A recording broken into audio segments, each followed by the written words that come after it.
Imagine a Disney star, known for his charm and online antics, stepping into the ring, literally.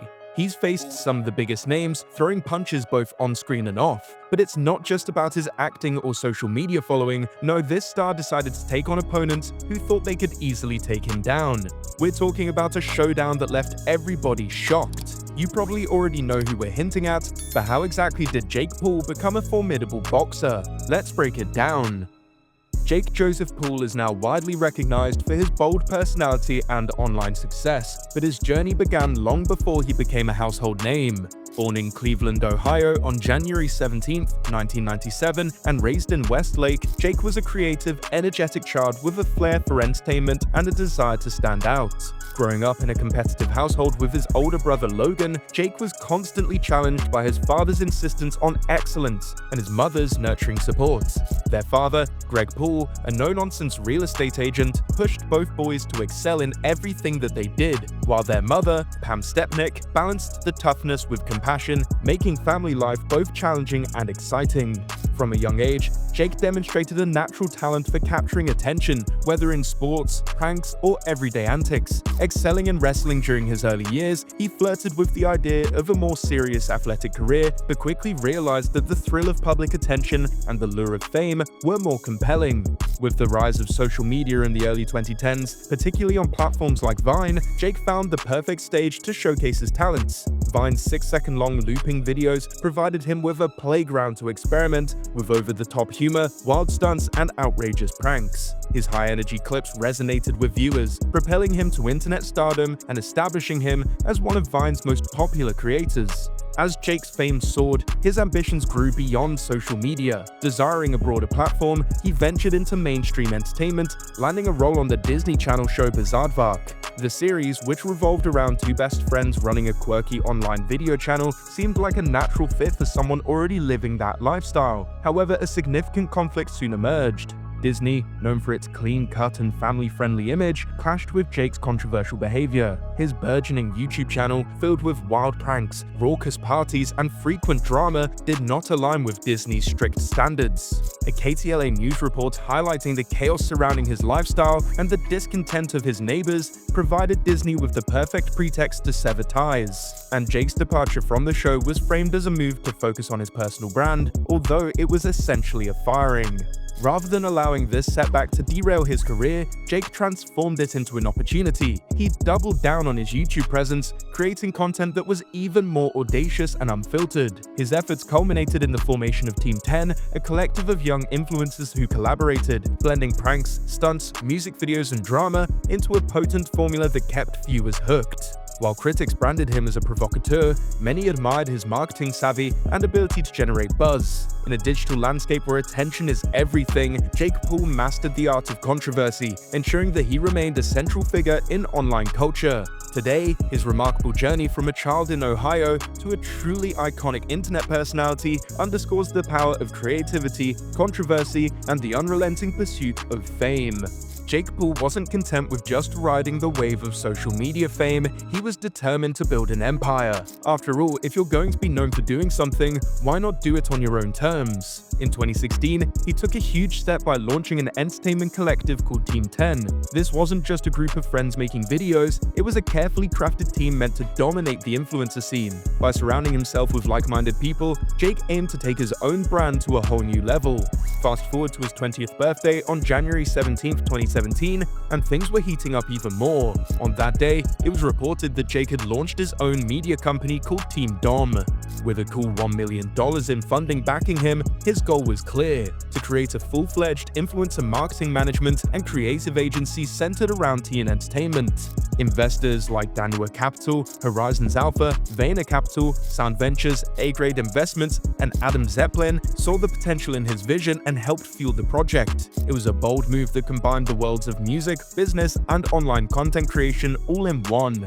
But what really put Jake on the map in the music world was his single It's Everyday Bro. Released in May 30th, 2017, the track was nothing short of an internet phenomenon, featuring vocals from members of Team 10, including Nick Crompton, Chance Sutton, Ivan and Emilio Martinez, and Tessa Brooks. The song captured the essence of Jake's relentless energy. The title itself was a nod to his habit of posting daily videos, a commitment that resonated with his audience, even if it sometimes meant a daily dose of outrageous content. Incredibly, the video shot past 70 million views in just 1 month, a testament to the sheer power of his online presence. Despite its massive popularity, It's Everyday Bro also became known as one of the most disliked videos on YouTube, proving that while people tuned in, they were also quick to express their frustrations. Nonetheless, the song managed to debut and peak at 91 on the Billboard Hot 100 and even earned a platinum certification from the RIAA. Around the same time in 2017, Jake dipped his toes into releasing other singles. Tracks like Ohio Fried Chicken, Eureka, No Competition, That Ain't on the News, and Litmus appeared only later to be deleted from his channels. The reasons behind their removal varied, from creative decisions to personal setbacks, like his breakup with Erica Costell in 2018, which played a role in pulling down some of his work. Despite these ups and downs, each release kept his name in the spotlight and added another layer to his complex public persona. Not one to rest on his laurels, Jake continued experimenting with his sound and style. On November 22nd, 2017, he dropped a remix of It's Everyday Bro that featured none other than American rapper Gucci Mane. This wasn't just a remix, it was a reinvention that swapped out the original Team 10 features for Gucci Mane's distinct style. The new music video that came along with the remix stirred up even more conversation online, showing that Jake was always ready to push boundaries and test the limits of his creative output. The momentum didn't stop there. In 2018, he kept his musical ventures rolling by teaming up with some of his former collaborators. On April 27th, he released the single Malibu with Chad Tepper, a former Team 10 member who had already started to carve out his own niche in the digital space. Just a few weeks later, on May 11th, another single called My Teachers hit the airwaves, featuring Sonny Malouf and Anthony Trujillo, who were also no longer with Team 10. Each of these tracks came with their own music videos, adding a visual punch to the catchy tunes. Then came May 24th, a day that saw not one, but 2 new singles. Randy Savage was released along with its music video, and this track featured a lineup of voices from Team 10 and the hip-hop duo Jit and Quan. The song boasted contributions from Anthony, Sonny, Justin Roberts, Erica Castell, and Chad Tepper. It was a clear signal that even as Team 10's roster shifted over time, Jake was still committed to showcasing a collective vibe, mixing music with the drama and charisma his brand was built on. Later that day, he dropped another single called Cartier Vision, again featuring Anthony and the same duo, with its music video debuting on September 12th. What all this tells us is that between 2017 and 2019, Jake Paul wasn't just a YouTube personality, he was a multifaceted entrepreneur, a musician, and a mastermind of digital entertainment. But if you thought that was the extent of his ambitions, think again. In August 2018, Jake Paul decided to step into a completely different arena, the boxing ring. It might seem like a surprising move for a guy known for his viral videos and wild antics, but Jake was always about defying expectations. His first bout was a white-collar boxing match against Deji Olatunji, a fellow internet personality known more for his online presence than his pugilistic prowess. The match took place on the undercard of the high-profile KSI vs Logan Paul 1 event, and it was clear from the start that Jake was serious about proving himself in the world of combat sports. The fight wasn't without its drama. In the early rounds, Jake took a pretty rough hit, a bloody nose that would have rattled a lesser competitor. But if there was one thing that defined Jake Paul, it was his resilience. Despite the setback, he pressed on, showcasing a mix of determination and showmanship that left no doubt about his intent. By the 5th round, the match had escalated to the point where the referee decided enough was enough, and Jake won by technical knockout. This victory wasn't just a win on the scorecards, it was the spark that ignited a newfound hunger in him, a hunger to challenge bigger, tougher opponents in the boxing world.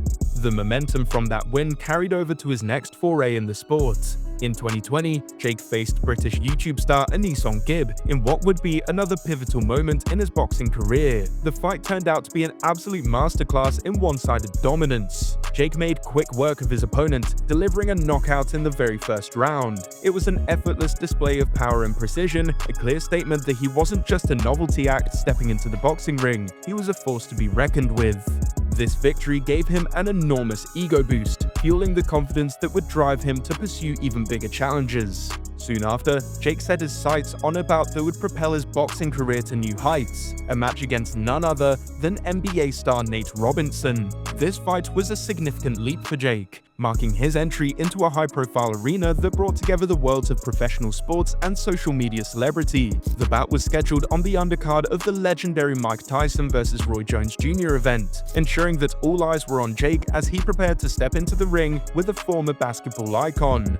From the opening bell, it was clear that Jake was not here to play around. He managed to wear Nate Robinson down with a barrage of punches that left the former NBA star reeling near the end of the first round. The fight had a mix of intensity and an almost cinematic quality as Jake methodically dismantled his opponent's defenses. By the second round, the momentum had clearly swung in Jake's favor. With one powerful combination, he delivered a knockout blow that ended the fight decisively. This victory was more than just another win on his record, it was a turning point that cemented his status as a legitimate influencer boxer, a hybrid personality who could command attention in both the digital realm and the sports arena. Jake Paul wasn't one to shy away from big challenges, and in 2021 he stepped up his game by facing some well-known names in combat sports. His next opponent after a string of internet fights was former Olympic mixed martial artist Ben Askren. This bout was a significant milestone for Jake because it marked his first time fighting a professional fighter, even though Askren was retired. In April 2021, on a highly anticipated night, Jake knocked Askren out in the first round. The win was quick and decisive, and Jake claimed that the event generated around $65 million in revenue. Whether or not that number is exact, it certainly added fuel to the fire of his growing reputation as someone willing to take on tougher competition. And yet, Jake's hunger for bigger challenges did not stop with Askren. Not long after, he set his sights on an even more formidable opponent, former five-time UFC champion Tyron Woodley. This fight came with plenty of drama and trash talk that had fans buzzing with excitement. In the weeks leading up to the match, both fighters exchanged heated words and playful jabs. One memorable moment was when Jake made a bet, joking that if Woodley lost, he would have to get a tattoo that said, "I love Jake Paul." Whether Woodley ever followed through with that promise remains a mystery, but it only added to the entertainment and hype surrounding the fight. When the night of the bout arrived, the atmosphere was electric. Jake and Woodley battled it out over 8 intense rounds. The match was hard-fought and close, and by the end, the judges awarded the victory to Jake by split decision. Although the win was officially on his record, Jake felt unsatisfied. He believed that his performance deserved a clear knockout rather than a split decision. This sense of unfinished business set the stage for a rematch, as he was determined to prove his superiority in the ring once and for all. Initially, Jake was scheduled to take on British boxer and reality TV star Tommy Fury next. That matchup promised to be another headline-making event, but a last-minute injury forced Fury to withdraw from the fight, leaving Jake without his expected opponent. Undeterred by the setback, Jake quickly secured a rematch with Woodley. This new bout carried even more weight, as it was seen as the final chance for Jake to settle the score and silence any lingering doubts about his abilities. In December 2021, the rematch finally took place. With renewed focus and determination, Jake stepped into the ring ready to deliver on his promise. The fight was charged with anticipation as both fighters put everything on the line. In the 6th round, Jake landed a powerful combination that knocked Woodley out cold. This knockout victory was exactly what he had been chasing, a definitive win that left no room for debate.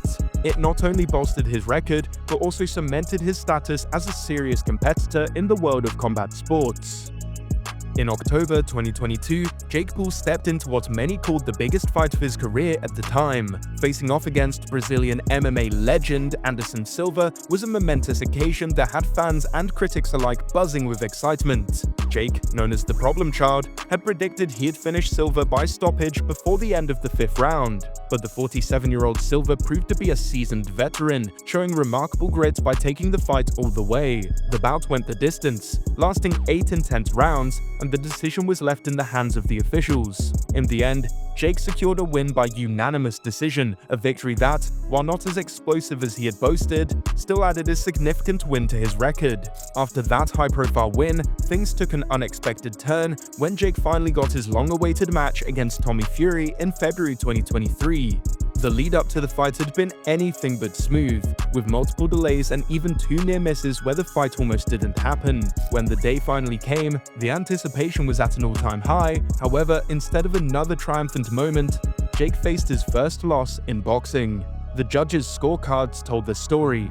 One score read 74-75 in his favor, but the other two were 76-73 for Fury. The split decision meant that the former Love Island star Tommy Fury emerged victorious. The loss stung, and it wasn't just another setback. Jake's rematch clause was activated, meaning these two fighters would eventually meet again in the ring. Not one to let a loss define him, Jake quickly bounced back and took on former UFC contender Nate Diaz on August 5, 2023, in a 10-round professional boxing match held in Dallas, Texas. This fight was a significant test of his improved boxing skills, and he came out with noticeable changes, particularly with his left hook. Right from the start, Jake charged at Diaz, looking as if he might secure a knockout in the first round. Diaz, however, proved to be a crafty and resilient opponent, surviving the initial onslaught and holding his own in the early rounds. Then in round 5, Jake delivered a powerful left hook that sent Diaz crashing onto the canvas, a punch that would soon be remembered as the best of the night.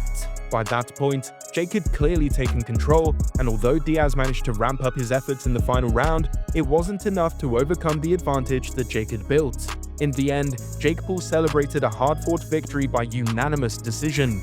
This win was not only a personal redemption after his loss to Fury, but also a reaffirmation of his place in the boxing world. Then came another milestone in Jake's boxing career, a highly anticipated bout against none other than Mike Tyson on November 15, 2024. After months of build-up, the fight arrived, and while many had hoped for a flashy knockout, the match turned out to be more of a measured contest. Jake managed to outstrike the legendary Iron Mike over 8 rounds of 2-minute bouts. Though the contest was relatively uneventful compared to the explosive moments fans might have expected, the unanimous decision in favor of Jake marked another impressive chapter in his evolving boxing story. So what's next for Jake Paul? Another knockout victory, or a matchup that will truly test his limits? Share your thoughts in the comments below. Thank you for watching.